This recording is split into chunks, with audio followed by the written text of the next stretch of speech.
afternoon, and thank you all for joining us today at the 13th Annual Inland Empire Economic Conference. I'm your MC, Bansri Parikh, President of Bank of America's Inland Empire Market, and I have been a proud resident of this dynamic region for over 20 years, and am thrilled that this year, Bank of America is serving as the title sponsor of this important convening of our business, government, and nonprofit communities. I would like to welcome you all here today, live and in person.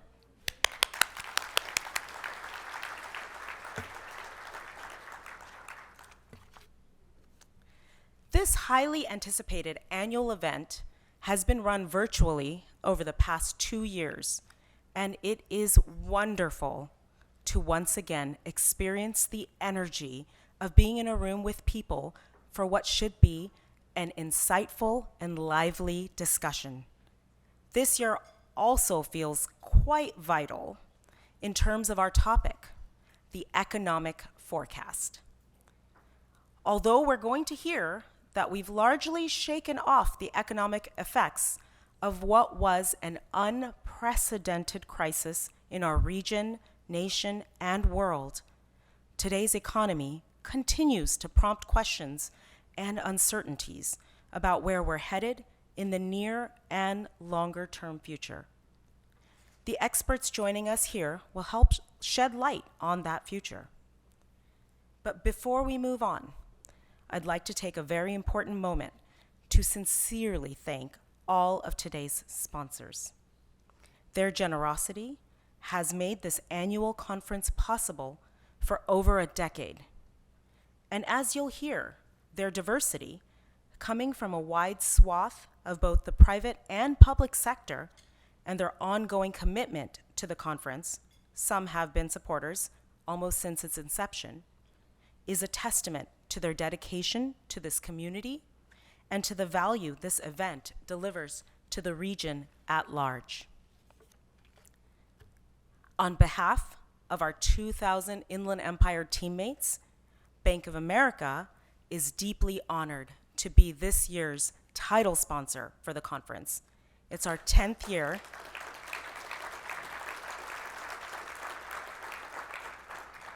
It's our 10th year of sponsorship, and we are committed to helping our Inland Empire region thrive, dedicating our resources to address the issues that matter most in our community where we live and work. At Bank of America, we are proud to work alongside those who, day in and day out, put in the hard work to make things happen in the mighty Inland Empire. We are also extremely thankful to 2022's gold sponsors, the Riverside County Office of Economic Development, a partner and sponsor of the conference for 11 full years, Holland and Knight, LLC, who are joining us at the gold level for the second year in a row. We are deeply grateful to our silver sponsors, the KPC Group, supporting this event for the 5th straight year, Altura Credit Union, now in its 4th consecutive year of sponsorship, and the City of Moreno Valley, who is back with us for the 2nd time. A big thank you to our bronze sponsors, Provident Bank, a longtime sponsor who has been with us for 12 years, the City of Ontario, now in its 5th year of sponsorship, Hub International, joining us for the 3rd year, and Schools First Federal Credit Union, also in their 3rd year supporting the conference. Among our media sponsors, we thank KOLA-FM, who has supported the conference for 6 years now, the Inland Empire Business Journal, joining us for the 4th straight year, and we'd like to acknowledge our in-kind partner, the Inland Empire Regional Chamber of Commerce, whose promotional support has helped grow this event over the past 3 years. Thank you one and all for your continued commitment to UCR School of Business and the economic success of the entire region. Without your support, the important information we learn and the connections that we make here simply could not happen. So thank you.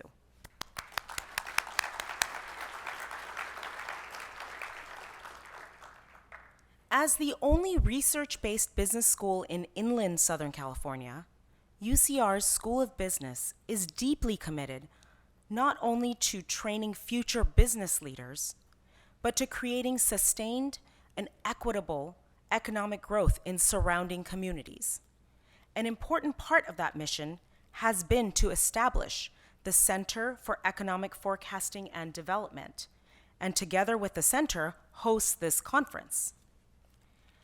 The event was conceived to both grow and support the region's economy by building an accurate understanding of its key strengths, challenges, and future, and by serving as a platform for voices across business, government, and the community.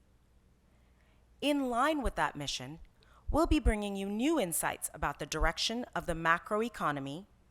The speakers will help make sense out of what seems to be an ever-changing outlook and bring some clarity to the drivers behind today's historic inflation, tight labor markets, rising interest rates, and industry challenges. Presenting the economic forecasts are Dr. Christopher Thornburg, Director of the Center of Economic Forecasting and Development, and Research Manager, Dr. Tanner Osman. And they have a lot to explain. We're all hoping for good news, and you may be surprised by what you hear. Following their presentations, you will have an opportunity to ask questions, and at the reception after the conference, engage with the speakers, the sponsors, and other attendees. So I hope you'll all stay for the full experience. With that, before we move on to our forecasts, I'd like to invite UC Riverside's Provost and Executive Vice Chancellor, Dr. Elizabeth Watkins, to say a few words.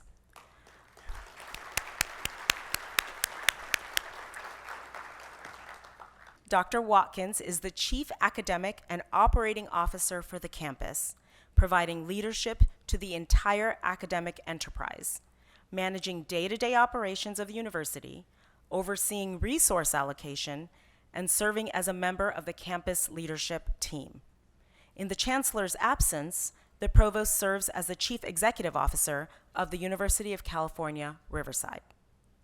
Since arriving at UCR, Dr. Watkins has helped reopen the campus after the pandemic closure, restructured financial governance at the university, and drafted the strategic plan that will guide UCR to 2030. Please welcome Elizabeth Watkins.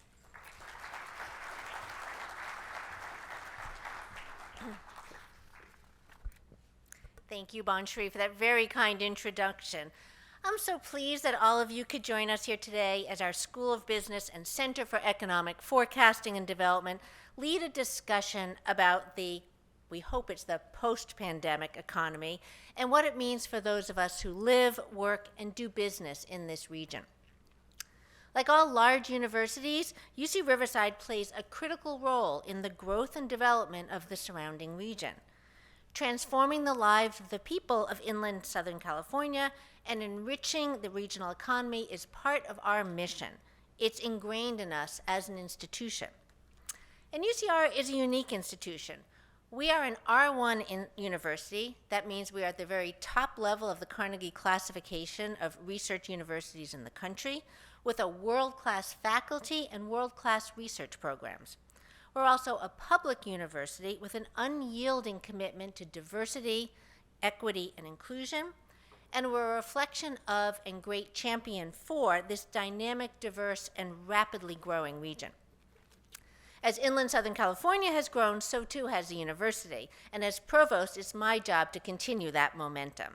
So in May, after a year on the job, I proposed strategic goals that will define our growth over the next 7 years, and there are 3 of them. They are, first, to build financial stability, resiliency, and sustainability. Second, to invest in the success of the people who teach, do research, work, learn, and live at UCR. And third, to expand the visibility and scope of influence of UCR locally, nationally, and globally. Broad objectives, key initiatives, and specific action items stem from each goal. And of course, there will be metrics by which we can gauge our progress. The audience for this strategic plan is the university community. It's a way for us to identify our priorities and goals, and it serves as a roadmap for us to achieve them. In other words, it's what should keep me, not you, our industry partners, up at night. But nonetheless, all of you here today are essential to our efforts in strengthening the future of this region and its people. You are our partners as we integrate our research enterprise into regional industries and local businesses. An example is our OASIS initiative. That acronym stands for Opportunities to Advance Sustainability, Innovation, and Social Inclusion. It's a public-private partnership that's led by UCR. OASIS will drive regional economic development through research, innovation, entrepreneurship, and workforce development around sustainability, clean technology, and social inclusion. You are also our partners in our educational mission. For students, you offer research, internships, service learning, and professional development opportunities. And of course, you are our partners when you hire our graduates. So let me close by thanking you for these partnerships, past, present, and future, and by thanking the Center for Economic Forecasting and Development for their work to expand our understanding of this vital region. What we learn here today will help us go forward together. Thank you, and enjoy the sessions.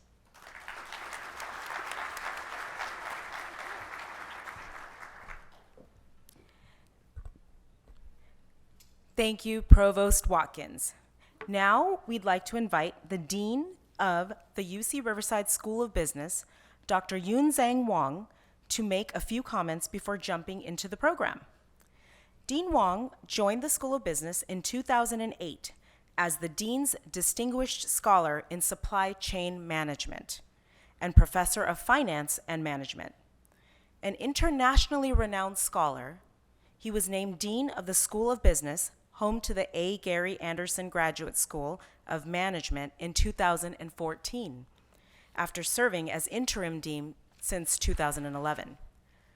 During Dean Wang's tenure, the school introduced a Master's in Finance, a Master's in Professional Accounting, a Master of Science in Business Analytics, and will be breaking ground in the coming months on its new $87 million, 64,000 square foot building.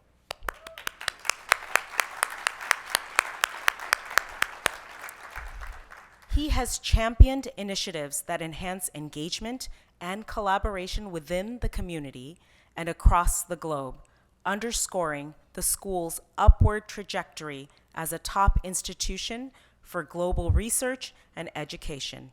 Please welcome Yunzhang Wang.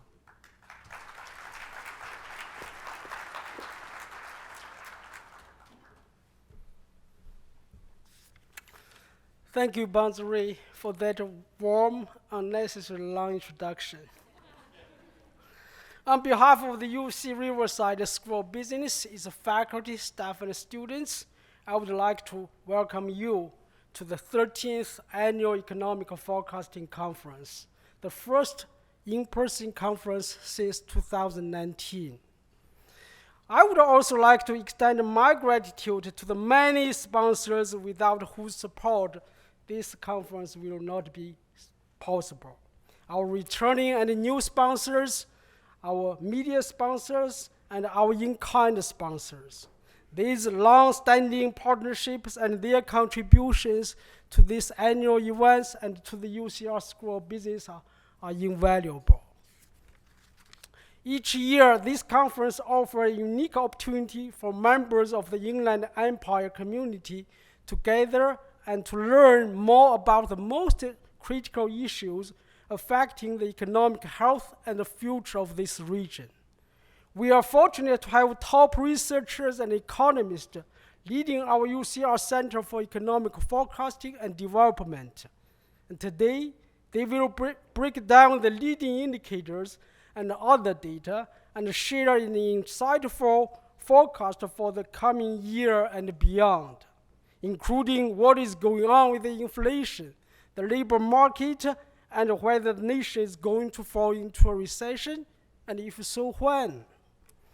A bright spot in the news is that the Inland Empire continues to be a region of tremendous growth opportunities.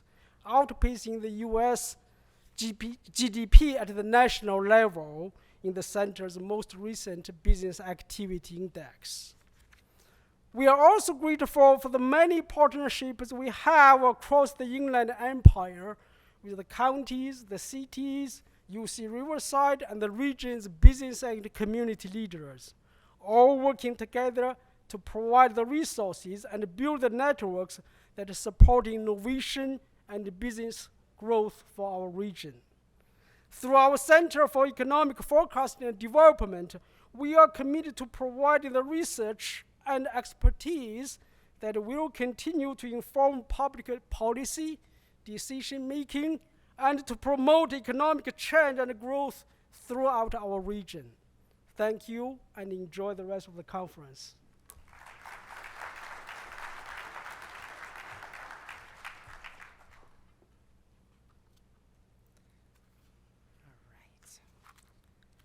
Thank you, Dean Wong. And now to the forecasts. A quick reminder that at the end of the program, we will be holding a 15 to 20 minute question and answer session. We'll attempt to answer as many of your questions as possible. I'm sure you'll have many.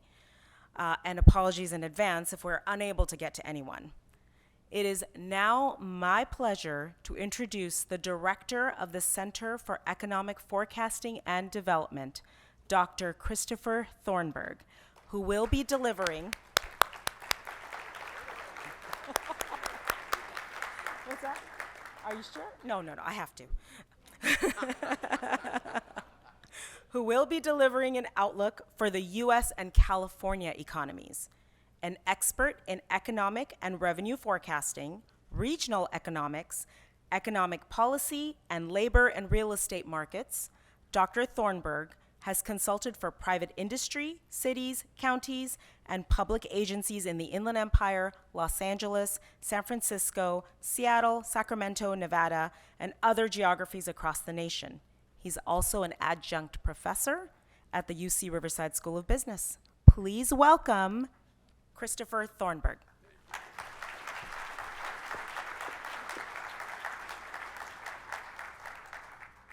You know, usually I'm able to, when they start reading my bio, I usually am able to kind of harry him off stage, but that time she's like, no, I will, and I went, okay. Hey, welcome back. It's good to see everybody in person after a couple of years, obviously, doing this online, and not only, of course, this time around, we're doing it not in the morning, as we typically do, where everybody's bleary-eyed and waiting to get off the office. This time it's the afternoon where you're bleary-eyed and ready to have a drink with us afterwards. So please do stick around. We're going to have lots of time for socialization. It's a good time to get to know each other a little bit better. And of course, I just want to, again, thank UC Riverside. We've done this event for many, many years. We've been really enjoyed partnering up with the institution to bring this event, and so thank you all for being here. And with that, let's just get right into the economy. So here we are in 2022, and here we go again, right? Think about the last few years, the conversations, and a lot of my conversation is trying to discuss what's going on in the economy relative to what you hear about in terms of what's going on in the economy. And in whether it was 2019 on fears of a recession that was never going to happen, or in 2020 when we were told that the pandemic, as tragic as it was going to cause a depression, which was completely nonsensical. And now, of course, they're lining up and talking about economic hurricanes and stocks in bear markets. And Mark Zandi has just called the housing market to be in a full-blown correction. You know, this is like the 8th year in a row he said that. Eventually, he probably will be right. Maybe not this time. As always, the answer here is beware the narrative, right?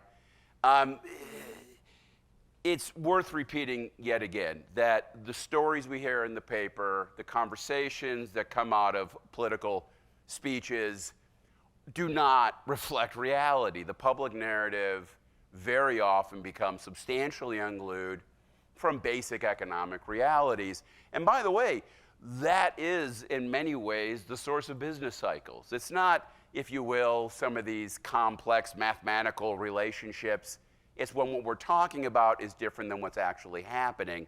And at some point in time, the crashing of narrative and reality creates, shall we say, very interesting times. So no, I don't necessarily agree with these incredibly dismal headlines. But with all that in mind, it's worth noting this is a really weird economy. Take, for example, a couple basic statistics. You probably have heard over the last 2 quarters we've seen negative growth in the U.S. economy. Small negative growth numbers, but there's no doubt in 2022 the economy has not grown. It's been relatively flat. Some folks call this a recession. I'll come back to that in just a second. But to be clear, at the same time we have 2 quarters of negative growth, the unemployment rate's still well below 4%. Indeed, the job openings rate is still near an all-time high level. That doesn't sound like a recession. You have the University of Michigan Consumer Confidence Survey, which has plummeted close to all-time record low levels. Now, to be clear, 3.8% unemployment? Back in the Great Recession, there was a 10% unemployment rate. We had a higher consumer confidence level.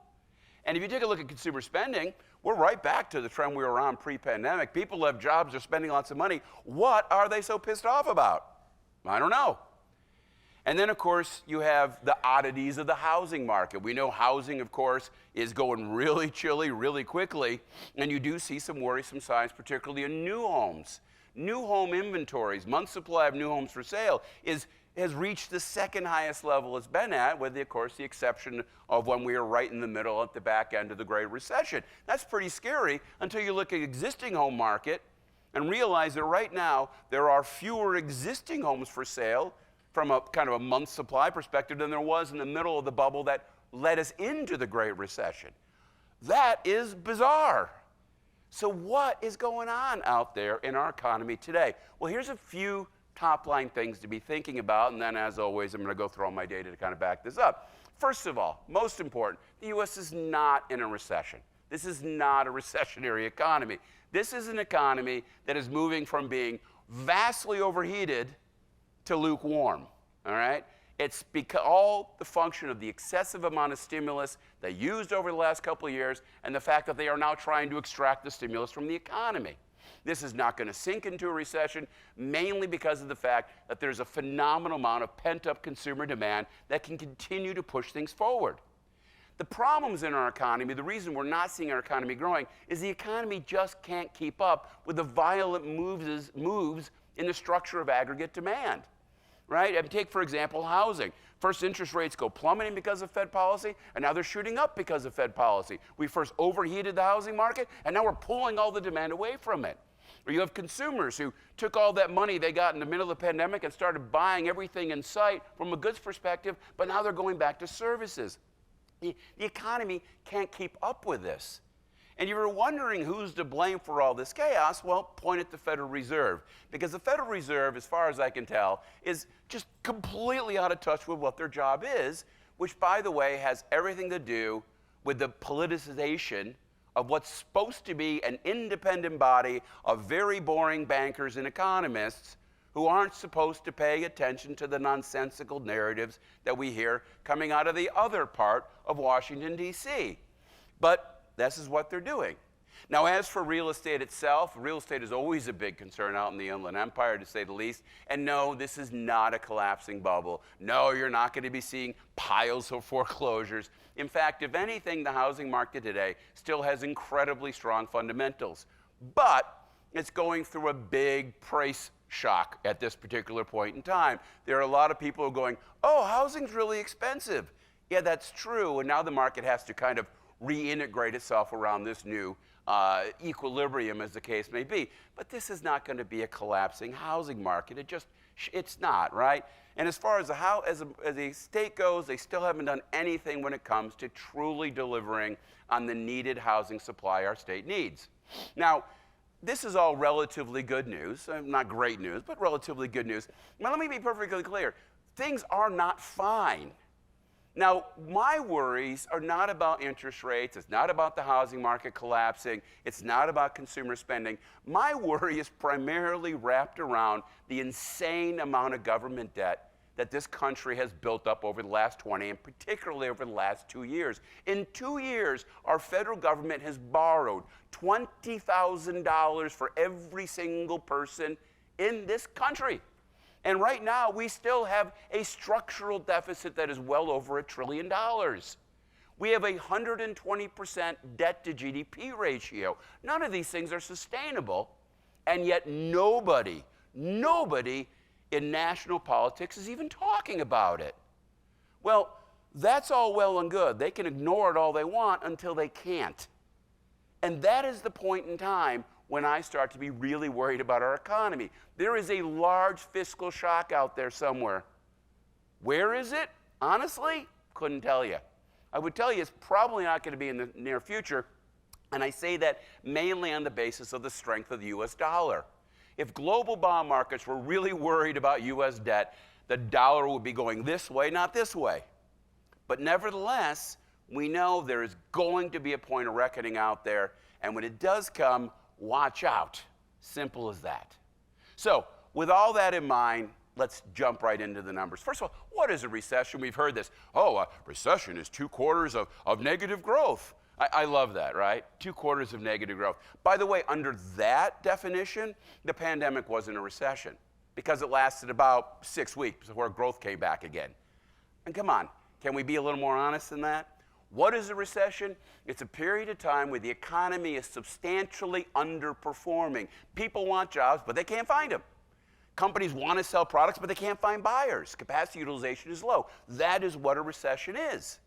Now, we did have a recession in the middle of the pandemic. A whole bunch of the economy that could be producing goods and services wasn't because a big hunk of the economy was closed due to the pandemic.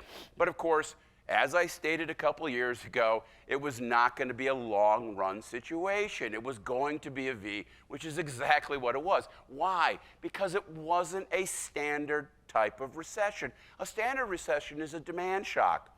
For some reason, there's a huge collapse in aggregate demand. Say, for example, in the case of the Great Recession, when, of course, the subprime bubble collapsed away and suddenly people realized they weren't as rich as they thought they were. When that happens, then it takes a long time to kind of rebuild aggregate demand and get the economy back on track again. This was not a demand shock. It was a supply shock. As I like to point out, in 2010, you didn't go to restaurants because you couldn't afford to. In 2020, you didn't go to restaurants because you weren't allowed to. Why is that different? Well, the money you didn't spend on restaurants, you either saved to spend on a restaurant in the future, or you spent it on something else, which was, well, at least according to the stores, anything that wasn't nailed down, because retail sales went through the roof, right? So, not surprisingly, the economy came back very, very quickly. Now again, today it's settling down again, but this is not a recessionary economy. Industrial production at an all-time high level, capacity utilization getting back to high levels, unemployment still very, very low. This is not a recession. Simple as that. Now, if you took a little closer as to what's going on in our economy, you could see a lot of the swirling and shifting going on. First of all, on the left-hand side, one of the things I want to break up is the difference between final demand growth and actual output growth. Interestingly enough, while output growth has been negative, we've actually seen increases in overall consumption in the U.S. economy. That is to say, the sum total of spending by businesses, consumer, and the government. But some of that new consumption has been, if you will, sourced from places outside U.S. production. It's either coming out of inventories or in the form of imports. And yet again, that has to do with the violent shifting. For example, for consumers, there's been a big movement away from consuming non-durables to consuming services. In other words, we're no longer eating at home. We're not going to eat in restaurants because the pandemic's behind us. And of course, we know structures are slowing down tremendously because of the big increase in interest rates. On the other hand, if you take a look at, for example, consumer durables, well, consumer durables, their sales aren't able to keep up with demand. Take autos, for example, right? You all know that auto sales have slowed down tremendously, not because there's not a demand for cars, but because they can't supply them. How many people have had to go and say, hey, I want to get a car, and the dealer says, great, it'll take you about 8 months. Well, that's still going on. In a typical year in the U.S., you have over 1 million cars sitting in lots for sale. Right now, in the middle of our quote-unquote recession, there is less than 100,000 cars for sale in the entire U.S. right now. They haven't even gotten close to catching up. So no, There's lots of consumer demand out there. There's this weirdness is going on. Now, things are getting a little better. For example, overall supply chain pressure index is slowing down. Rates for containers are like 10K, and now they're like 4K. Inventory to sales ratios are starting to climb, but they're still substantially below where they were pre-pandemic. Imports, as noted, are rising pretty dramatically to feed all this demand in the U.S. And then you can see it there again. If you look at real imports, it's remarkably cyclical. Right? Imports are a strong sign of a downturn. You can see the decrease in the Great Recession and the pandemic, but of course imports right now are climbing to an all-time high level. Aggregate demand is doing very well. As for services starting to catch up, on the right-hand side you can see the big shift from buying food in supermarkets to buying it in restaurants. Of course, some parts of recreation are still behind. Transportation, recreation, still suffering just a bit. Tourism hasn't completely come back. Although what's interesting about that is it depends on what you mean by tourism. Take, for example, on the left-hand side here, that's employments in the United States, and I'm breaking that up into domestic and international. Domestic flying is just about back to where it was pre-pandemic, but international arrivals are just now starting to get back. Obviously, the issues with the pandemic overseas, problems in China, they're still pretty much locked down. They're not traveling, and they were a huge source of new tourism dollars prior to the pandemic all slowing down.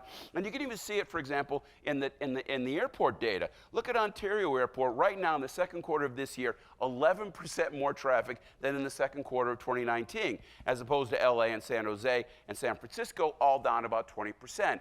It's business travel, it's international travel that's happening, but from a domestic standpoint, things are busy. And of course, one of the reasons that tourism slowed down a bit is Americans, by the way, are starting to go abroad again. Take a look on the left-hand side. This is external tourism spending. This is either people from overseas coming to the United States or Americans going abroad. Overall, from a sort of people coming into the United States, that sort of spending is down 44%, still from where it was pre-pandemic. On the other hand, Americans spending money abroad is only down about 14% from where it was pre-pandemic. And yet again, take a look on the right-hand side. You can see some of the hotel data, and I just love this. At the very bottom, now don't love it, but you can see the issues. San Francisco, occupancy rates are down 14% from where they were pre-pandemic. In Las Vegas, up 18%. All right, so you can see the changing structure. Some places are suffering, trying to get ahead. Vegas, you can't get a cup of coffee. It takes you an hour, right? So interesting times. Now, mind you, for anybody in the tourism sector who's frustrated about this, maybe it's a blessing in disguise. Because you think you can't get a cup of coffee in Vegas right now. Well, the reason for that is there are not enough people. Job shortages across the board. Today, even as of July, the most recent number, the job openings rate in the U.S. is 7.7%. Contrast that to 4.2% in July of 19. In the case of accommodation, food, arts, and recreation, you're talking still about 1.4 million job openings, still largely above the 1 million job openings back in 2018. And really across the board, big increase in job openings rates in every single sector. Now, we've talked a little bit about this problem in the past. There's nothing mysterious here. This is basic demographics. This day was going to come. It all has to do with demographics. Our population pyramid turned into a population column because of a big decline in overall birth rates. Now, participation rates for people in their prime working years, 25 to 54, has gotten back more or less to where it was pre-pandemic. But again, that means that we're not seeing enough growth in our overall labor force to really supply the economy with the kind of workers we need. Overall labor force just got back to where it was pre-pandemic. And again, you can see the overall giant decline in labor force growth over the last 20 or 30 years. This is an ongoing long-run problem, but it really took the pandemic to bring this home. Why the pandemic? Well, during the pandemic, about 2.5 million people decided to retire. So it didn't, if you will, change the world. It simply accelerated the trends that were already in place, which is why we find ourselves, even today, in the midst of this labor shortage. Now, there's some upsides to this situation, right? One of the big upsides, of course, is earnings growth. Right now, earnings growth in the U.S. is at a 40-year high level, 40-year high, according to the data from the Atlanta Fed Wage Tracker, which is some of the best data we have. And to be clear, The highest pace of earnings growth is for the lowest income workers, the lowest skilled workers out there. I know this is hard to believe given the newspaper articles and the narratives you often hear, but income inequality in the United States has been falling since about 2016. And right now, the pace of decline in income inequality is falling faster than ever before. This is good news. If you've been worried about income inequality, this is very good news. On the other hand, if you're trying to run a small business, this is a problem because labor costs are going through the roof right now. And indeed, a lot of hotels, a lot of restaurants find themselves kind of trapped. Yes, there's a lot of demand, but my labor costs are eating up every bit of me being able to capitalize on that additional demand with more profits very quickly on that particular front. Now, is there acknowledgement of this? Not really. The state's primary goal continues to be to fight income inequality, despite the fact that it doesn't seem like it's an issue that's kind of solving itself. We just passed AB 257. Well, and I'm not sure if you're paying much attention to this, but you probably ought to, because it is a truly, well, if you ask me, a little bit of a scary turn in state regulations of labor markets. Look, I appreciate we have to have a minimum wage, and if we want to debate having a minimum wage, we should get together the way we normally do and have a public conversation about it, and then send a bill to our state legislative bodies, and if they agree with it, they can sign it, send it to the governor, and if he agrees with it, he can sign it too. That is a standard legislative procedure. AB 257 changes that completely. What they are doing for one segment of one industry, that is to say fast food, they are going to have a governor-appointed board of 10 people who are going to have a blank check to set wages for fast food without any legislative oversight or any vote. Now, there are some caps on it. They can only do it up to $22 an hour, and apparently they can't do certain things. But really, why are we doing this now? We should be focusing on a real problem in the state, which is a lack of workers, which, of course, has everything to do with the lack of housing. But instead, they continue to chase these narratives despite all the data that this is not the issue our state's facing. And you know, it's interesting because when you look at the data in California compared to other places, they're always, you know, if you read the newspapers, they always want to go into this rank game, right? Oh, Texas has more jobs now than they did pre-pandemic. California just caught up. Ergo, California's economy is terrible and Texas's is great. Can we stop? You know, first of all, counting jobs today and comparing them to 3 years ago is silly. Because 3 years ago, we had a completely different kind of labor market, a completely different kind of labor force. What I know is no matter where you go in this United States, there is one thing you will see in common. There is one thing that everybody in the United States shares, and that's help wanted signs, right? Because there's not enough people anywhere. Job openings are up just as much here as anywhere else. There's just not enough people. Now, if you take a look at California, ask where we are at this particular point in time, yes, payroll jobs just got back to the pre-pandemic level. This is not recovery. You know, the newspaper the other day said, oh, California's finally recovered from the pandemic. Jobs got back. No, we finally recovered from our labor shortages, if you will, because, again, the problem with jobs coming back has been labor availability, not demand for labor. Now, where have we added those jobs back? It has been a big shift. Arts, entertainment, accommodation, food services still below where they were pre-pandemic because they don't have anybody to hire at this particular point in time. At the top of the list, logistics, information, professional scientific services. You've seen good growth there. But it's been a big swap. Overall, the number of jobs is just about to where it was a couple of years ago. Unemployment rate in California back to 4%, exactly where it was. Our big problem here is, of course, that lack of labor force growth. And if you look across California, Tanner's going to get into this when he does his work on this. When you look across California, you ask who's grown, who hasn't. It's not a conversation of whose economy is good and whose is bad. It's whose labor force has grown and whose hasn't. The Inland Empire continues to have strong growth in this labor force. Jobs continue to expand out here. Orange County, LA, San Francisco has seen a decline in their labor forces, ergo they're having a terrible time remaining in the midst of this growing economy. This is important because what it means is economic development is fundamentally changed from what it was before. It used to be that economic development was jobs, jobs, jobs. No more. That paradigm is gone. It is now workers, workers, workers. How do I expand my workforce? Well, in California, we have a very simple way of doing that. Build housing. Because in California, unlike most of the rest of the nation, build it and they will come. Expand the labor force, get more people to move here. By the way, nationally, we can deal with this too by fixing our broken immigration system. There are plenty of hard-working, good people who want to be in this country. And if we gave them an opportunity, they could come and we would help them and help us. It's not complicated, but again, nothing simple isn't made complicated in Washington, D.C. right now. Ergo, we can't get out of our own way. Of course, locally, we could talk about expanding participation rates. How do we get more people to work? How do we encourage seniors to come back and take some part-time jobs, work with nonprofits, do the things that they could do to help the local labor market? How do we get more women in the labor force? Because overall, participation rates for women in the United States is some of the lowest among the developed world. Not a big mystery. We're also the nation that has the least public support for childcare. It's a very simple conversation to have. Pre-K education would do great things for the kids, great things for the family, and great things for California businesses. Stop nibbling around the edges and just do it.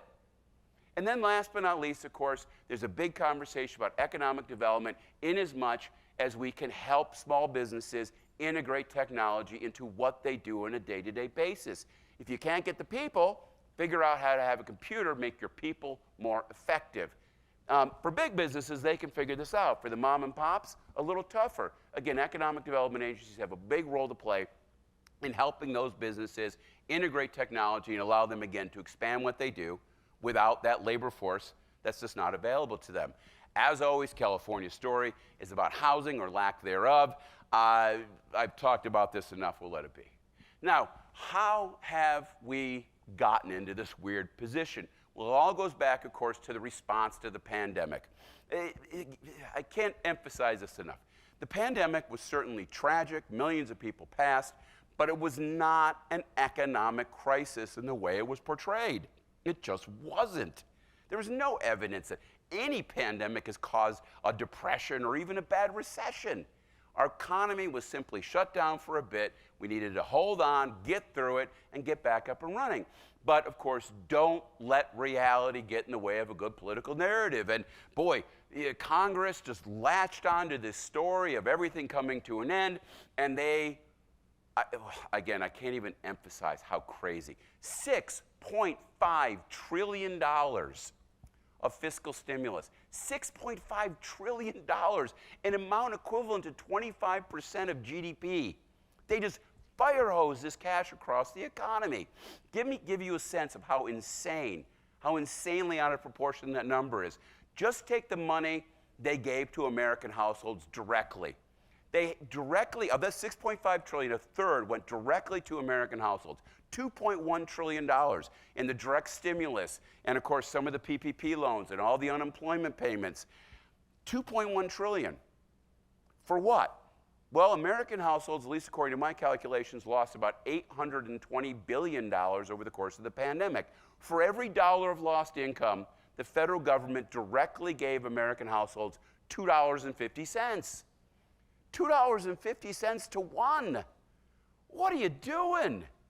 I mean, that's not fiscal stimulus. This isn't what Keynes was talking about. This is trying to buy an election. No more, no less. And of course, when you think about that crazy amount of money, one of the big questions is how? How did you do it? Borrowing $6.5 trillion? You don't put that on your credit card. Well, they had the Federal Reserve to help, because the Federal Reserve, of course, engaged in quantitative easing. For those of you who aren't quite familiar with what that means, quantitative easing is something that the Federal Reserve has talked about for a long time. But of course, Ben Bernanke, the federal chairman back 15 years ago during the Great Recession, he was the first head of the Federal Reserve to actually put it into place. And what that involves, more or less, is the Federal Reserve going out to buy basically treasuries and what they call GSE debt. That is, say, debt that comes out of Fannie Mae and Freddie Mac and this kind of stuff.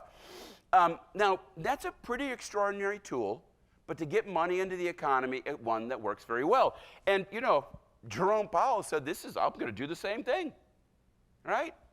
Now, he didn't do $3.5 trillion. He did $3 trillion in one day, and then he added $2 trillion on.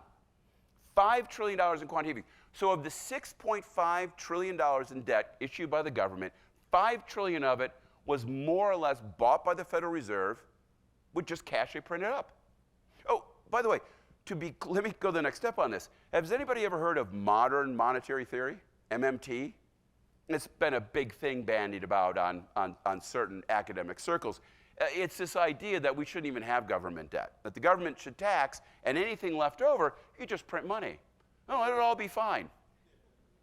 Well, that's what we just did. We had our first experiment in modern monetary theory because they borrowed $6.5 trillion, and $5 trillion of that was funded with the printing press. As simple as that.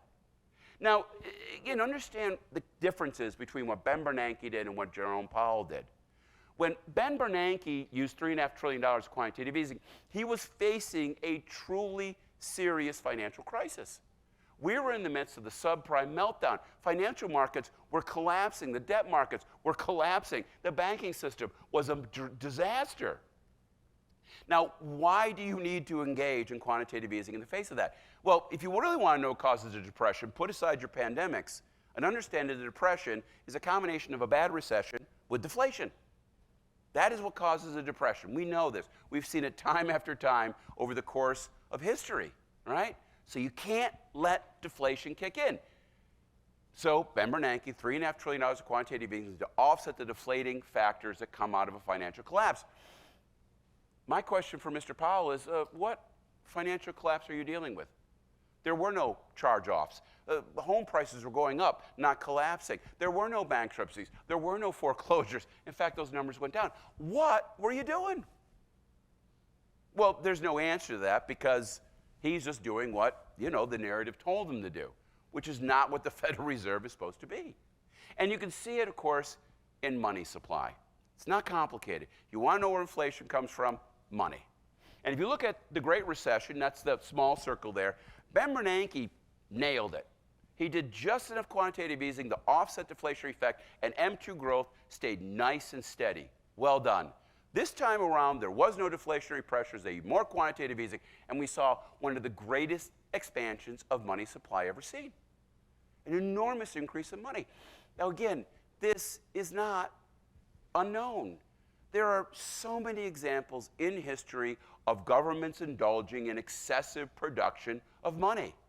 Over and over, we've seen about it. There's a great book. Milton Friedman, the famous economist, wrote a book called Money Mischief in the early 1980s where he talked all about this. Pick it up. You can get it on Amazon.com. It's like in the 7th edition. Costs $14. There's no complicated graphs. I'm sure even Jerome Powell could understand it if he would bother to read it.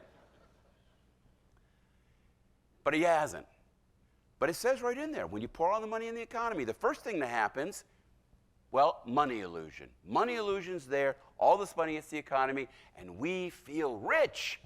Interest rates go down, asset prices go up, consumer spending goes up, the economy takes off. Woo, feels good. Kind of like it feels good when you go through half a bottle of tequila. There's a backside of that. Because at some point in time, the alcohol wears off, and what you're left with is a massive hangover. That is our economy. We are right now in the midst of a stimulus hangover, no more, no less. Inflation's kicking in. Inequality is becoming worse. There's huge transfers from savers to borrowers. Investing becomes difficult. Interest rates are going up. Things are kind of a crazy mess because we overdid it. Simple as that, no more, no less. Now, you can see how this works in reality. It isn't just like you print money and everything goes crazy. It feeds through, of course, households for consumers. On the left-hand side, U.S. household net worth.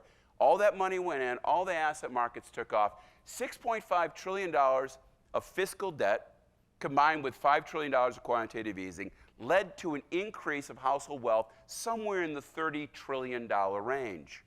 $30 trillion, a 25% increase in net worth. And by the way, it's not all with Jeff Bezos and his buddies. In fact, wealth of the bottom 50% went from about $2 trillion to about $4.5 trillion. A 100% increase in wealth for people in the bottom 50%. Still too much wealth inequality, don't get me wrong, but everybody's getting a little bit of this particular pie. No doubt about it. And you can see the consumption binge. On the left-hand side, the trade deficit as a percent of GDP is now 5% of GDP. Consumer spending as a percent of GDP near an all-time high level. This is evidence of an economy that's consuming more than it should, not an economy that's suffering from a lack of aggregate demand. We are spending too much money. Now, at the back end of that, you, of course, have inflation. Again, completely predictable. Inflation, to be clear, is nothing more than the consequence of too much money chasing too few goods. No more, no less. And it's not just us, by the way. We're not the only place seeing inflation. Really, most of the developed world did the same thing. They overstimulated, and most of the developed world is suffering from inflation at this particular point in time. We're not the only ones that did silliness, right? But it was obvious. Of course it was going to happen.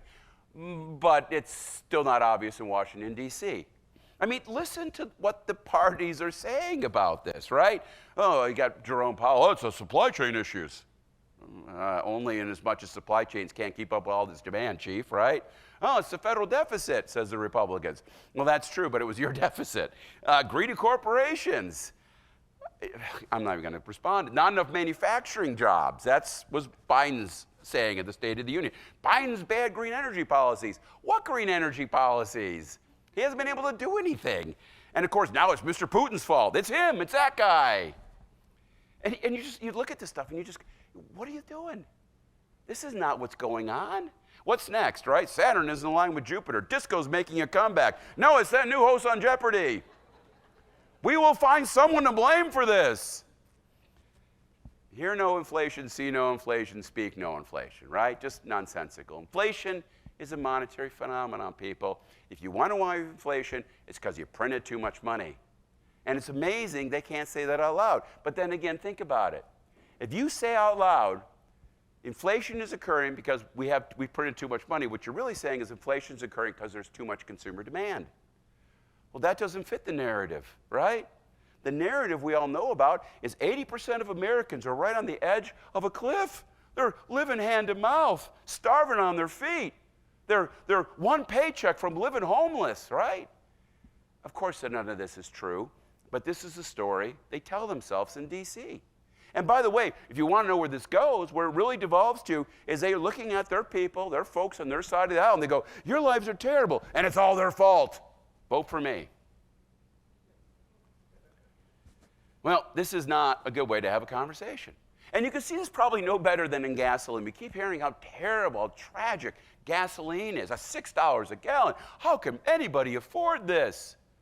Well, look, if gas went from $3 a gallon to $6 a gallon, and it was just a supply effect, and this was hammering Americans, what should happen to miles driven, to consumption of energy? It should go down, right? It hasn't. That's kind of the funny thing about it. For all the hikes in the price of gas, overall real spending in gasoline and other energy goods is barely budged. It's come down about this much. That's not a supply effect. It's a demand effect. It's obvious. It's a demand effect. But don't let that keep you from cashing Gavin Newsom's check. Because he's going to send everybody $1,000 for their trouble. Give them more money. That'll fix everything. Oh, my God. Well, that's like basically he's going back to the bottle. Here, have a little more tequila. Now, how much farther can inflation go? Here's the good news. Here's the good news. This is not the 1970s. In the 1970s, inflation was the cumulative effect of printing too much money, year after year after year after year after year after year. It was every single year they made a mistake. This time we had one giant mistake for about 18 months, and since then they've stopped. So at some level, this thing can burn out on its own. Inflation is its own cure. Prices going up is what re-equilibrates the economy with the amount of money supply. Sit in your hands, let it run out. We got 15 to 25% more, maybe 20% more. This is what you need to do. But no, the Fed can't leave well enough alone. So now, even though they caused inflation with too much money, they're not going to stop inflation by jacking up interest rates. What? That's a bizarre situation. You've just basically fire-hosed money across the entire economy through this insane outpouring of fiscal spending. And now you want to slow things down by cranking up interest rates that, of course, are going to hurt only the interest rate-sensitive parts of the economy, mainly real estate. So you accelerated the 100% of the economy, but you're going to slow it down with 10% of the economy? That's not a good way of doing things, but that's exactly what they're doing. Now interest rates coming up, you see, turns out gravity still works. The interest rates are, stock market's coming down. I love this. They keep calling it a bear market. It's a bear stock market. No, when the market goes up by 60% and down by 25%, that's called waking up from your delusion, okay? The PE ratio was nearly 40. It was not sustainable. The only time we had a PE ratio higher than that was in 1999, and we know where that went, right? Why are we surprised that the stock market's starting to sag? Bitcoin's starting to come down. It was at $70,000. It's now at $20,000. I will say it over and over again. The fundamental value of Bitcoin is zero. Why are we still talking about this? Millennials, Gen Z, folks, Ponzi, P-O-N-Z-I. Italian guy, lived about 100 years ago. Look him up. Interesting story. Maybe you'll learn something. Ay, ay, ay. Now, one of the odd outcomes here is we're just the economy's flopping all over the place. Inflation's terrible here, but the dollar's going up. The dollar's going up, which is weird because it's bad for our exports, it's bad for tourism. Why? Well, again, we're just, relative to the rest of the world, we're actually looking about the same. And we are considered to be a safe haven at some level. So we are benefiting at the fact that this is not we're not the only people who made this mistake. Now, in the meantime, before we start feeling too bad for ourselves about inflation, a couple little things I'd like to bring into account. First of all, in terms of inflation, everybody's freaking out, like, oh, everybody's being crushed by 8% inflation. Well, first of all, that's CPI, which is wrong. CPI is not chain linked. It doesn't account for changes in relative life. Look at the PCE rate, which is about 6.5%, 7%. That's still high. They'll tell you highest rate in 40 years. On the back end of 4 years of very low inflation. Indeed, over the last 5 years, we've had about 15% inflation. Okay, that's the same as it was in 2006. It's not that big of a deal. In 1979, after 5 years, it was 50% inflation. And as for interest rates, yes, they've come up just a bit, but they haven't come up as much as inflation. Does everybody know about the difference between nominal and real interest rates? Because we all look at the nominal, but it's the real interest rate that matters. The real interest rate is the interest rate minus inflation. That's negative. Now, what does that mean? Let's say I borrow $100 today, right, to, I don't know, buy something real. Well, remember, over the course of the next year, I got to pay interest on that, but at the same time, the price of those goods I just bought go up as well. If I say a negative interest rate, what that means, if I borrow in real terms $100 right now from you, at the end of the year, I pay you back $98 in real terms. It's a hell of a deal when you think about it that way. So no, interest rates really aren't all that dramatically negative right now. And businesses are doing fine. Overall business applications continue to be nice and strong. Business earnings, corporate profits, and prior incomes continue to rise. I don't see a lot of suffering out there at some level. How about consumers? Can they hang on? Savings rates are still 5%. Consumers haven't even started to saving. Yes, what they're spending is going up in terms of price, but their income's going up as well. And on net, savings still 5%. They still have lots of cash kicking around out here. Here's one of my favorite statistics. On the left-hand side, this is from the flow of funds. U.S. household cash balances. Let me explain this. This is just money people have sitting in checking accounts. In 2019, all Americans had about $1 trillion sitting around in terms of cash. Right now, $4.5 trillion. $4.5 trillion in liquidity. Just sitting out there. No, you aren't the only one with a lot of money in your checking account, as it turns out. And you wonder why Vegas is going crazy right now. I should correlate that with gambling. I'm sure it's like 100%. Of course, now, some parts of the economy are taking the hit. Not consumers, they're doing fine. But real estate is getting clobbered. Existing home sales are down. Prices for suddenly going flat. That's monthly. It's not actually going down year over year, just a tiny, tiny little bit, but they're suddenly going down. Housing starts for single family going down. Month supply of new homes for sale has gone up very strongly. I get that. Of course it has. Housing just became really expensive. You think about all the huge increase in home prices. Now, part of that is the demand, but part of it is also the fact that building a home has actually gotten really expensive. What's interesting here, look on the right-hand side. This is inflation rates, and I'm showing you residential versus consumers. In the last 5 years, overall consumer inflation rate went up about 15.8%. The cost of building a house, 42%. So housing has gotten expensive, but we've been kind of ignoring it because interest rates are low. Well, now we realize housing has gotten really expensive, and we got to start thinking about it. There's got to be, if you will, kind of a repricing of everything. But it's not going to collapse, right? I mean, think about the fundamentals of this housing market. Take equity levels. Equity levels in the second quarter of this year, $28 trillion. I'm sorry, yeah, real, nominal. That's real on the left-hand side, inflation adjusted. Nominal, this is current dollars, about $28 trillion. Put that in context, a decade ago, it was a third of that, right? This is one of the lowest debt-to-equity ratios we've ever seen in the U.S. housing market. This thing's strong. The debt that's out there, incredibly clean. Some of the highest credit scores ever. If anybody's sitting around waiting to pick up some foreclosures on the cheap, not going to happen. The big problem, again, is a lack of supply. We just haven't built much. Look at the vacancy rates. Look at month's supply of existing homes. While no one's buying those new homes because they don't want to get out of their 2.5% mortgage, they just kind of refi'd at the same time, there's tons of people who want to buy housing, and there's nothing available for them. So we have basic supply constraints. And that's true in California. Home prices are starting to slow. Yes, active listings are starting to pop up, but it's still relatively low compared to what it was in 2019.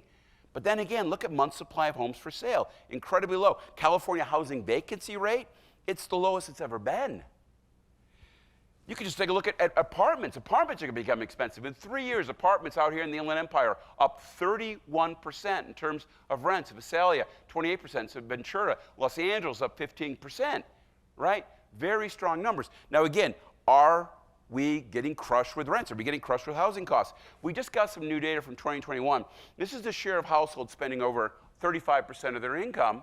And interestingly enough, take, for example, rental costs. That's on the right-hand side. I didn't label that very clearly. My apologies.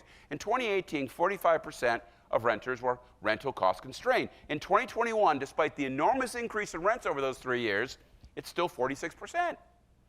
In other words, the increase in rents we're seeing in our economy today is 100% a function of increases in incomes for renters.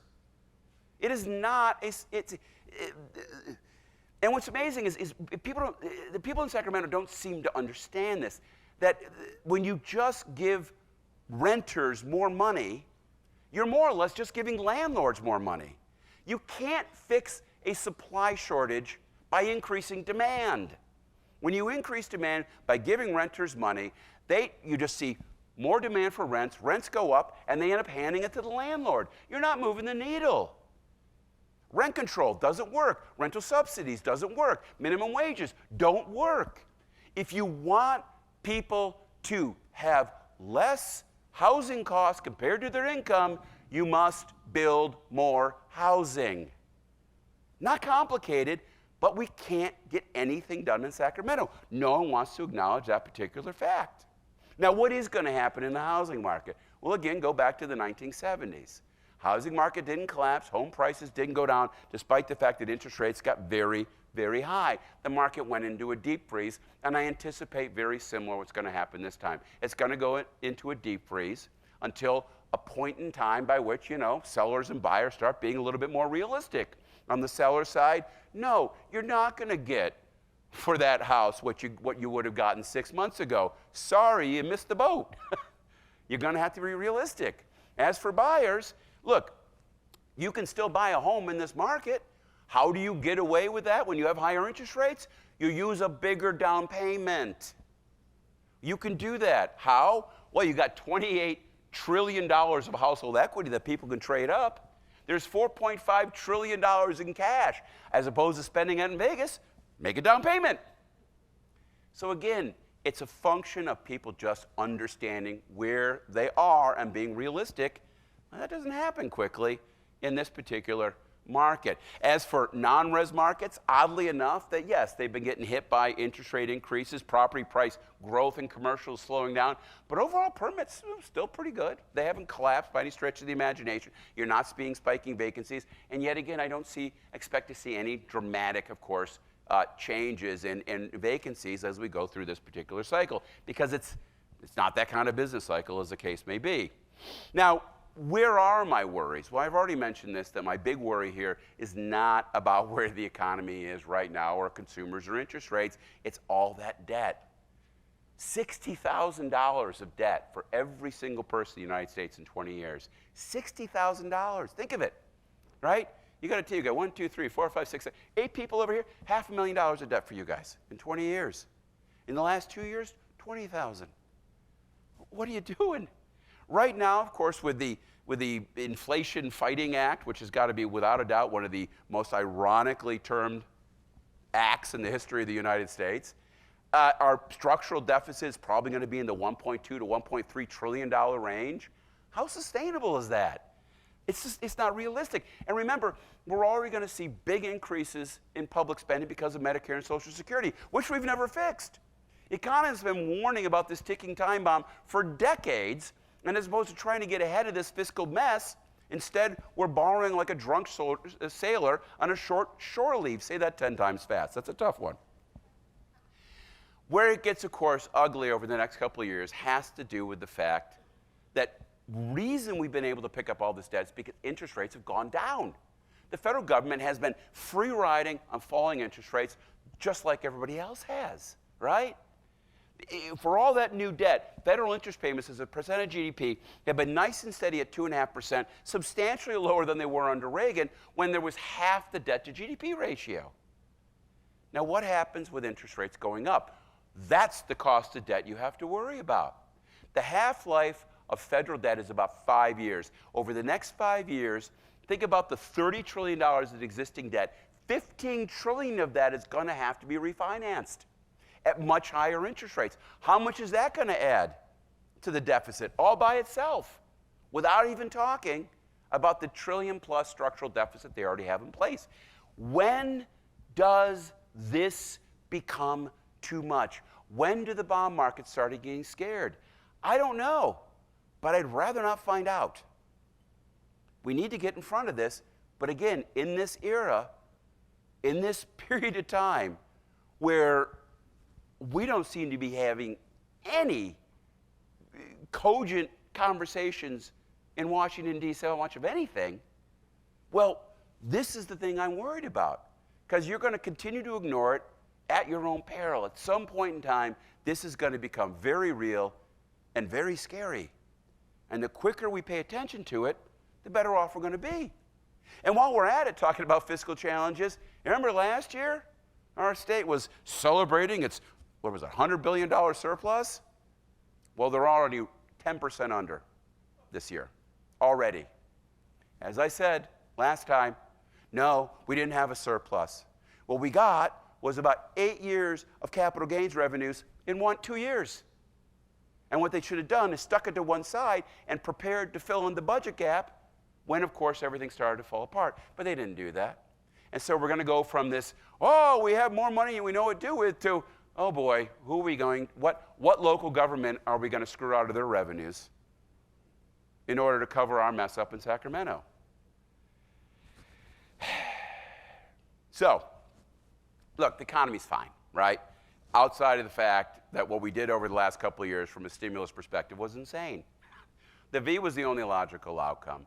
We didn't need all this stimulus, but they did it anyway, and now we're dealing with the excesses that come from that. Inflation, too much consumer spending, and right now, global geopolitics doesn't explain what's going on.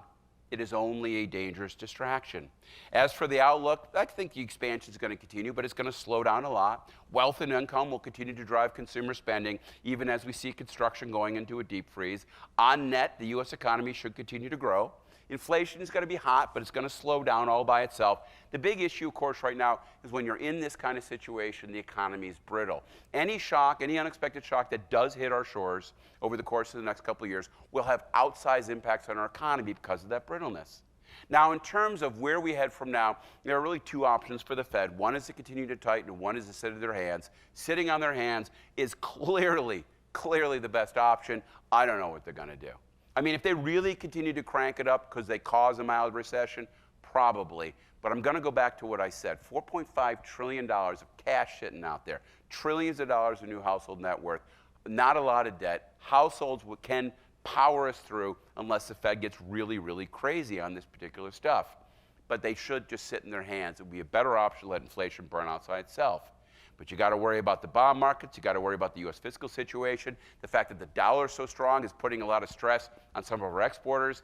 And yet again, we're coming into an incredibly contentious election where I fail to see either party truly addressing the problems in our economy today. And ultimately, yet again, the scariest part of the forecast is not the economics, but the narrative. Simple as that.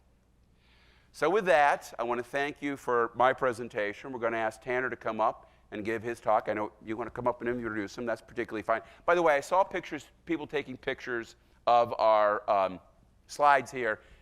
I think you can go and click on one of these things, and that should put you through to copies of his presentations so that you can peruse it on your own time. Thank you very much, and I'll be back up for some Q&A in just a couple minutes.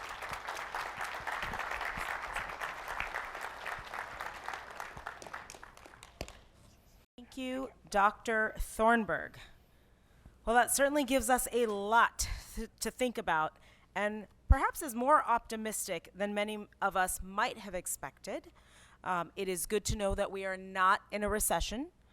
Despite the bizarre nature of current economic trends and the complex longer-term challenges in our collective future, it is nice to hear that in the near term, the economy will continue to move forward in the US and California, along with many other important measures.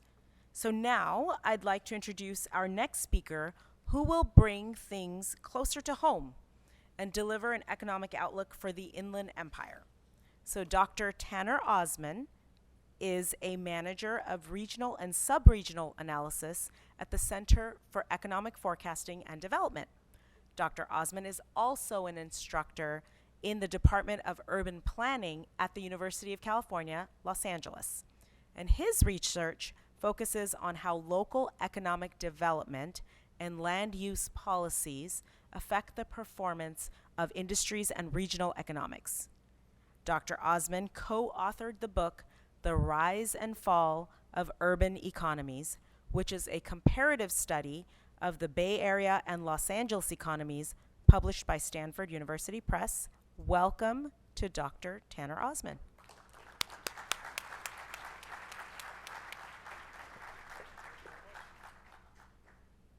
Okay, so I'm really going to be focusing on 5 aspects of the Inland Empire's economy. First, I'm going to be talking about the labor markets. And there are really 2 dimensions to the Inland Empire's labor market. There's the long-term dynamic, where the region has been, there's no other way to describe it than a growth machine. And there's this short-term resiliency that the region has shown surrounding the pandemic. As I'm going to show you, the Inland Empire's labor market has been much more resilient than pretty much any other part of the state's economy over the last 2 or 3 years. I'm then going to talk briefly about consumer activity.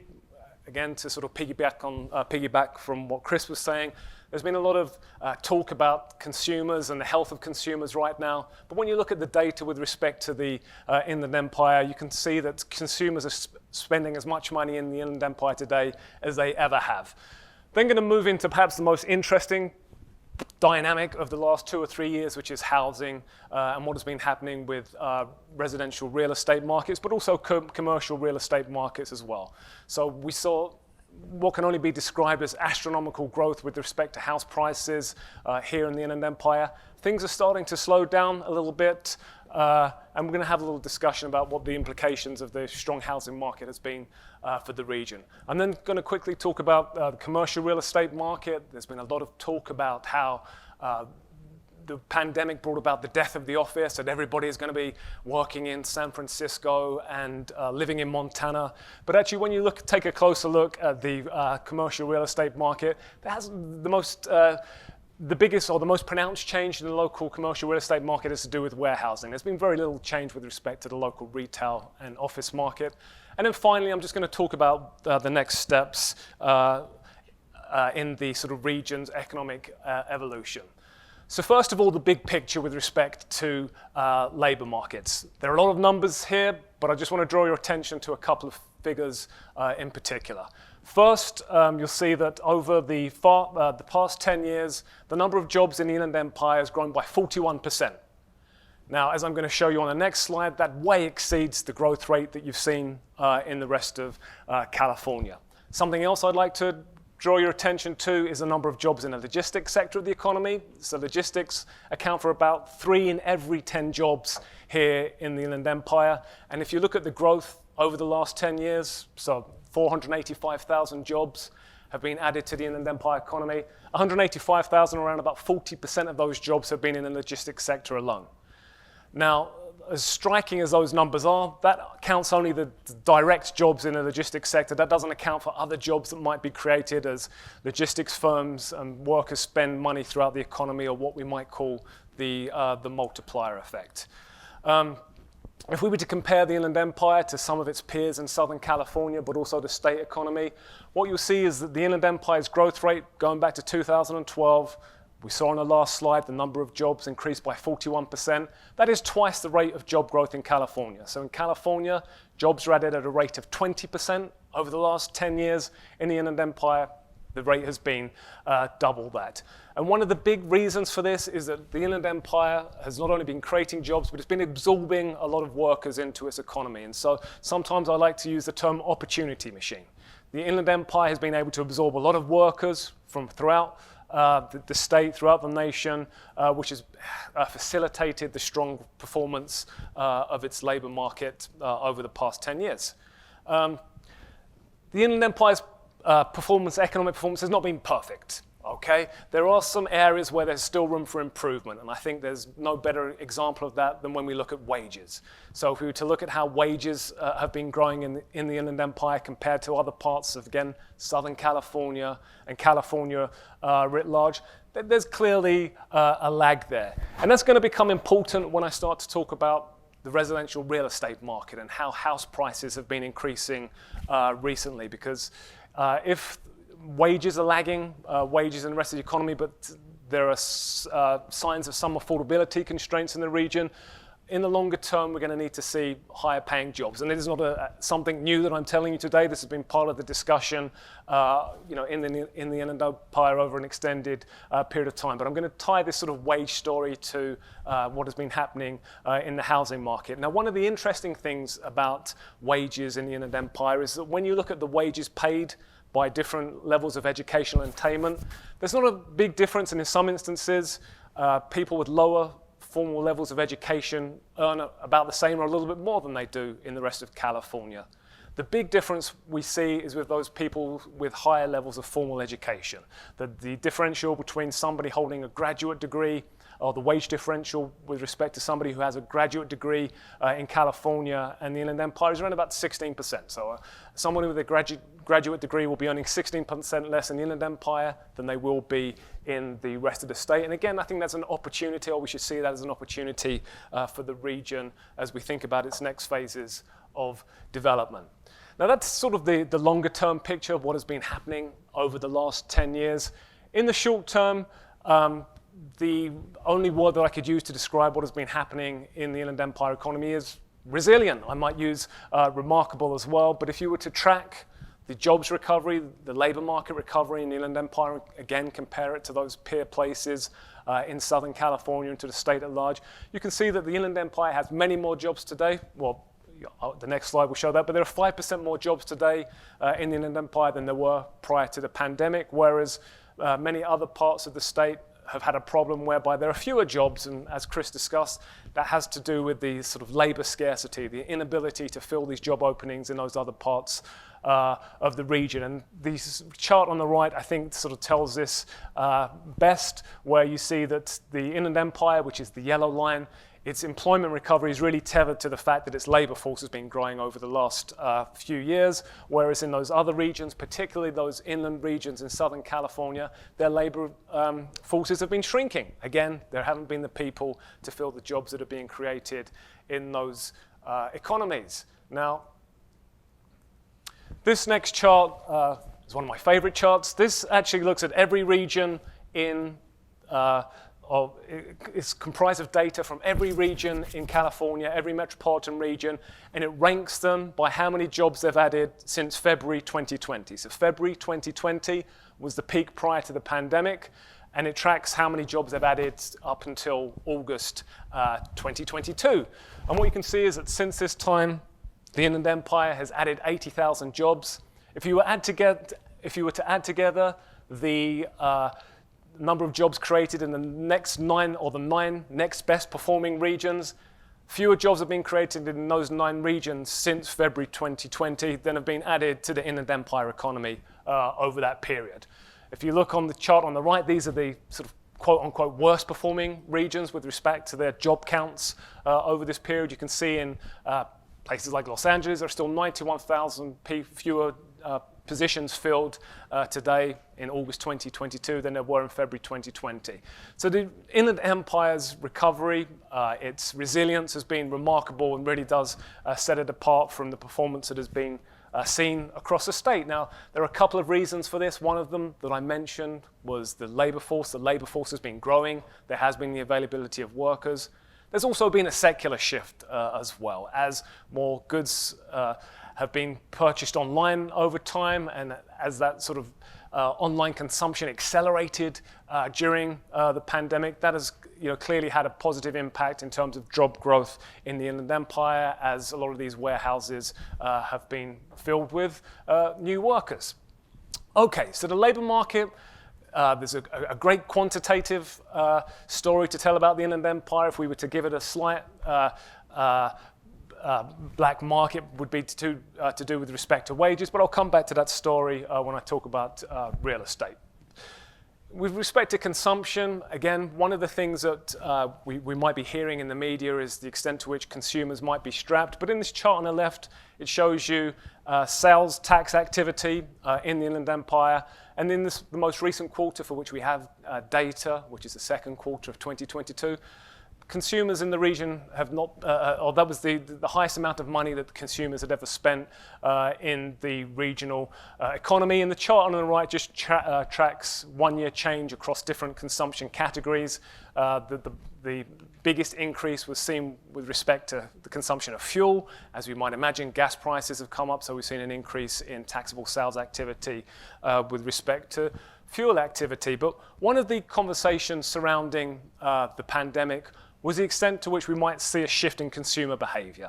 Perhaps people will be purchasing more goods online, or at least that trend will be accelerated, and people will be spending less money in stores. There was early on in the pandemic, there were questions about whether people would go to concerts anymore, whether people would go and eat out at restaurants. And I wanted to just show some of the data that we have with respect to consumer behavior, and this is data which on the left tracks e-commerce activity in the Inland Empire. So in those sort of early parts of 2020, we did see a big increase in online consumption because a lot of places were shut down. People were perhaps fearful of going to stores, and so we saw a big increase in the amount of e-commerce activity.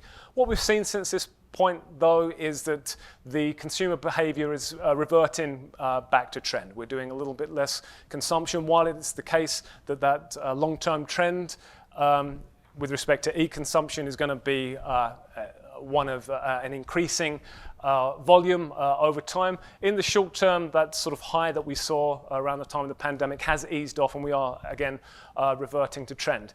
What the chart on the right looks at is how spending is divided across these different categories that we look at. And I think, and what I'm doing here is comparing how consumers spent money in Q2 2019 compared to Q2 2022, which is the most recent data point that we have available. And again, it's showing the share of consumer behavior across each consumer spending across each of these categories. And what you see is that the economy, in many respects, has reverted to type. That there is not an extent to which people are spending a lot more money on some activities today compared to how they were spending.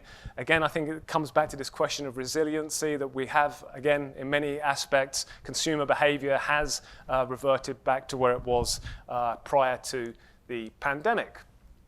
Okay, now for the local housing market. So If we were to look on a year-over-year basis, we've seen house price increases in the Inland Empire. If we look at Riverside County, up around about 16%, San Bernardino County up about 16% on a year-over-year basis. But I think perhaps the most striking feature of that table on the left is the median house price now. So the median priced home in Riverside County today is at $605,000. And I think sometimes in California we become sort of desensitized to house prices. Live in LA County, and some people think that $1.3 million for a 3-bedroom house is perfectly normal, or it's something which is cheap.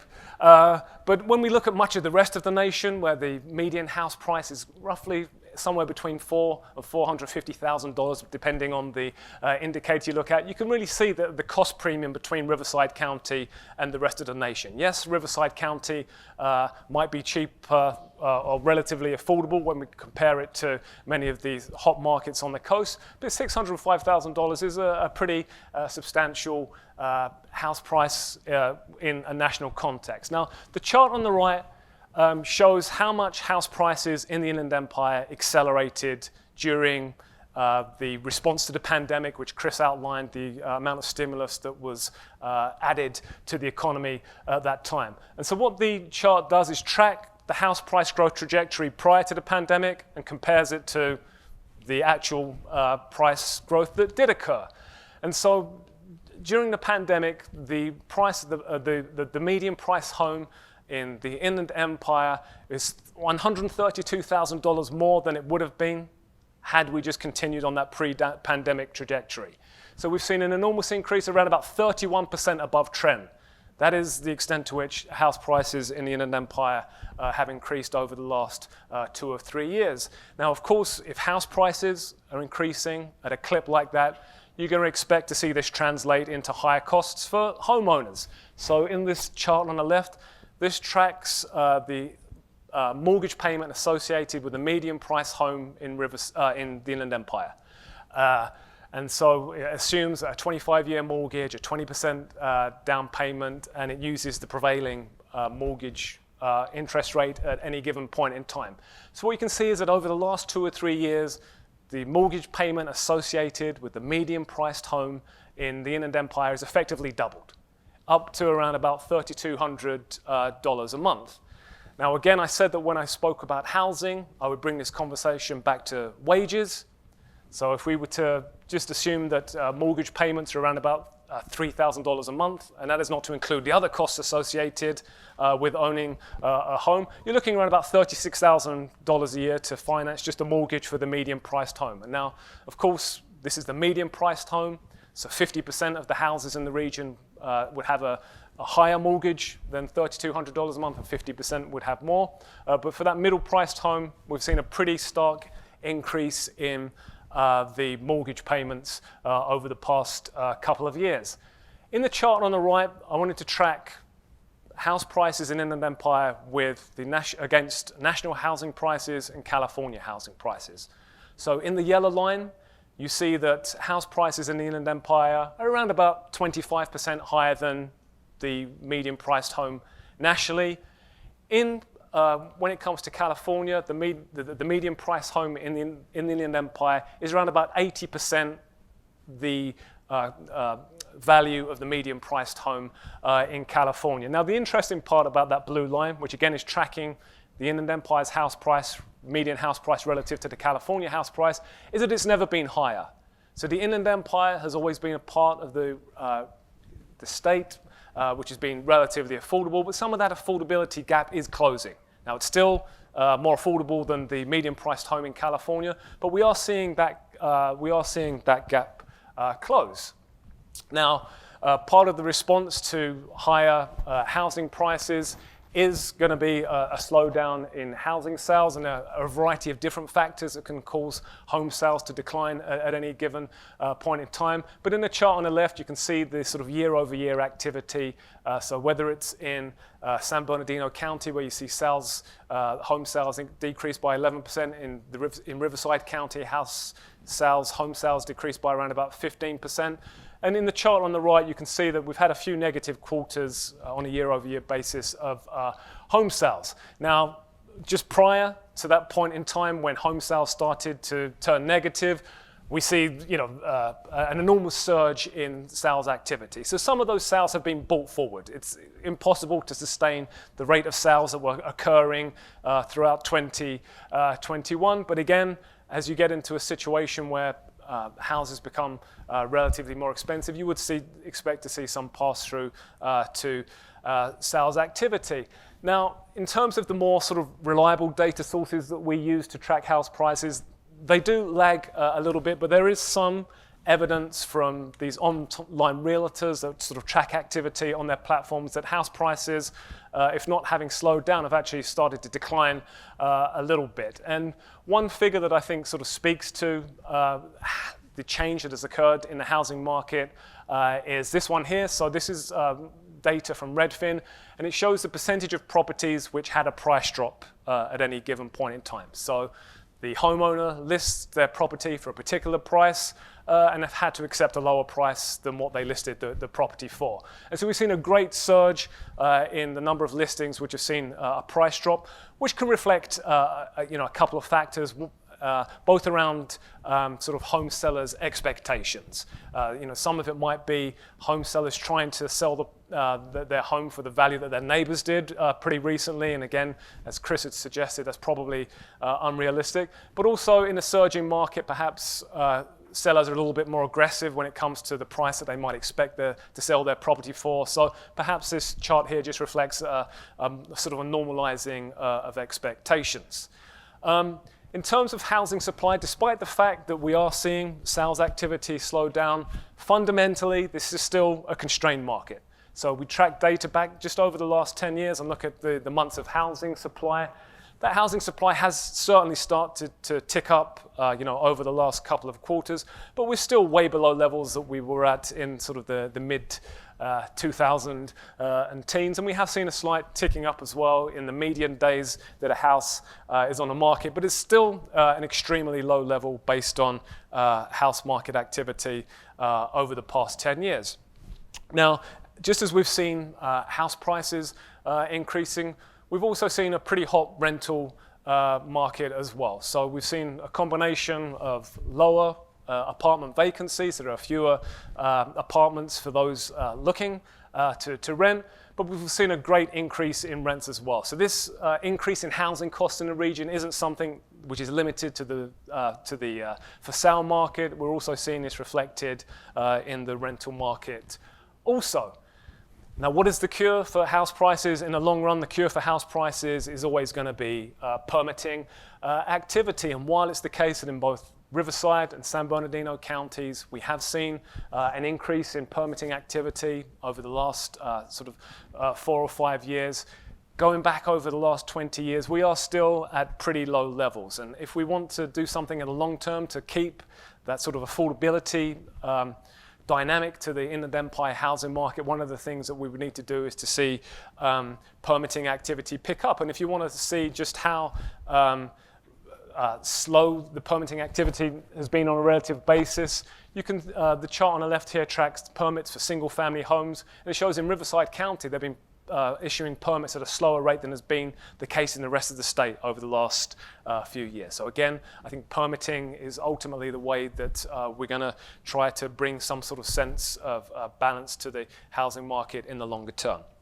Now, with respect to commercial real estate market, very early on in the pandemic, we heard stories about the death of the office. Again, nobody would be going to the office anymore. We'd living in a world of virtual offices. And what would this mean for the office real estate market? Similar stories were told about the retail market. Consumers would get sort of the hang of or like spending money online. And one thing that we're going to see is a lot of retail closures.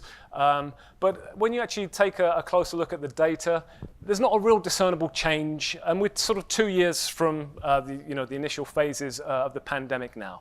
If you were to look at rents, office rents, in the Inland Empire. We haven't seen a collapse in rents as sort of new supplies coming online or as new offices are being vacated. They seem to be renting for pretty much the prices that they had been before. We certainly haven't seen a decline.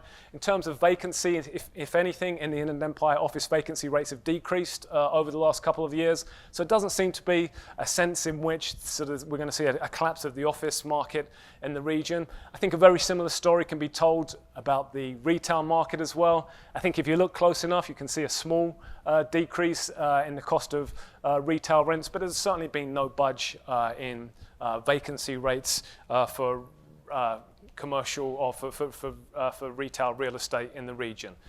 The big shift that we've seen is with respect to warehouse. Now here, we've seen the price of warehousing increase greatly, and that is not just an Inland Empire phenomenon. That is something that is happening in California. That is something that's been happening nationally. But if you look at this chart on the left, which tracks the price of warehouse space, you can see, and again coming back to this sort of affordability conversation, that for the first time in a sort of a 13-year period, warehousing in the Inland Empire has now exceeded the national average. The chart on the right shows vacancy rates. You can see that vacancy rates are at ahistoric lows. As soon as warehouse supply is coming on the market, it's being consumed as quickly as it is hitting the market. So with respect to the office and the retail real estate, we haven't seen too much change. The biggest change that we have seen is with respect to warehousing. And again, I think this ties up pretty nicely with the jobs data that we were looking at before, and probably shouldn't surprise us too much. So I want to sort of end my part of this discussion by talking about structured opportunities for the region. Now, I mentioned before that while the quantitative aspect of the Inland Empire's economy has been, and its labor market over the past 20 years has been almost unparalleled within the state, one of the sort of challenges for the region is to sort of take that next leg, I should say, in sort of in the development process. But before I get to that, I wanted to share with you a couple of thoughts about what opportunities a greater acceptance of work from home might present for the Inland Empire. So there's a lot of stories out there about some of the highest costs and perhaps biggest regions across the US losing population. That the pandemic was an opportunity, particularly for office and white-collar workers, to move into sort of more secondary or, for lack of a better term, satellite parts of the regional economies. But what we have seen is a drop in population in some of the largest regions in the US. And in this chart on the right here, I track population growth, again, in California and for places in Southern California, for other counties in Southern California. And while the green line here, Riverside County, and I think that's a purple line, San Bernardino County, has seen a great increase in its population over the past 12 years. We see LA County, where population levels have returned to their 2010 levels. There's been almost no population growth in LA County in the last 12 years. But also we see the population in California starting to decline as well. So we see growth in the Inland Empire with respect to population, but slowing population or decreasing population in Orange and LA counties and in California. So what has been going on in California? Why is it that we see this population decrease? Well, this chart here tracks net migration within the US. So in the chart on the left, for each different wage level, it tracks how many people moved into California, how many people moved out of California, and calculates the difference. So what this is telling you is that workers who earn under $30,000 a year, on net, have been leaving the state. There are around about 250,000, or if we were to sort of look at those workers of those categories who came versus who have left the state, we have a net balance of negative 250,000 workers. So California has effectively been losing workers who earn relatively lower wages. We can also look at this dynamic by education attainment as well. So in each educational attainment category, California is a net exporter of people.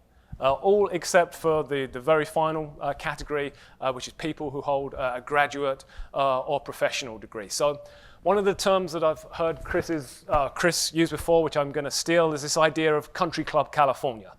If you were to look at these data, given the sort of housing dynamics within the state, we have a situation whereby we just don't have enough affordable housing for those people earning lower wages and those people with lower levels of formal education. Now, if we were to use this same chart but look at the Inland Empire, we see a completely different story. So the Inland Empire, again, this is net migration, has actually been gaining households in those sort of lower wage categories and in those sort of lower levels of education categories. But when I look at this chart, I ask to what extent this is sustainable. If we have a situation today where the median house price across the Inland Empire is $560,000, that's sort of the average across Riverside County and San Bernardino County, I wonder to what extent that we will be able, as a region, to continue to absorb those workers who earn the lowest relative wages. And what this tells me is that a day of reckoning is coming, whereby the Inland Empire economy will have to take sort of the next stage of the economic development, the next economic development step, and start to be a place which is producing higher paying jobs. It's not to say that we should do away with lower paying jobs, but we're going to need a balance of higher paying jobs given where house prices are going in a region. Now, there are any number of ways that a regional economy might be able to grow and create higher paying jobs, but I think perhaps an opportunity is being presented by the pandemic. So while we haven't seen a wholesale embrace of the virtual office, what we certainly have seen is a change in people's relationship to their workplace. So if you were to look at this chart on the right here, this is a survey done by economists at Stanford, I should say, where they ask both employees and employers, what are their expectations about how many days a week they're going to be in the office going forward. And employers, want to, who are marked by the blue line, seem to think, so the employers believe that employees are going to be in the office around about 1.5 days a week. The worker number is a little bit different. But what this is telling me is that there's going to be a greater expectation for a more hybrid work schedule going forward. Prior to the pandemic, I think there were sort of cultural issues where the idea of working from home once or twice a week might have been frowned upon by colleagues. But I think there's one of the lasting legacies of the pandemic with respect to the workplace is going to be a greater acceptance of a hybrid workplace. And this chart on the left tracks the number of people who identify as working from home. So the two lines clustered together at the bottom are the percentage of people, of all employees who work from home in Riverside and San Bernardino counties, and that number is around about 13%. And perhaps we shouldn't be surprised that that number is lower than the other cluster of lines, because the other cluster of lines represent LA and Orange counties, where there's probably a higher share of people working in offices than would be the case in the Inland Empire. But I think this picture, whereby more people are working from home in LA and Orange counties, perhaps does present opportunities for the Inland Empire, because for some workers, the idea, and I know many thousands of people do it, but for some people, the decision to buy a more affordable home in the Inland Empire and drive into LA and Orange counties and have a 4-hour sort of round trip every day, 5 days a week, doesn't seem very desirable. But if it's something you're only having to do once or twice a week, that is perhaps going to change your personal calculation. So I think one of the opportunities that might be presented from this work from home trend is that we could have a greater share of people who are located in the Inland Empire, commuting to jobs in Orange County and LA County.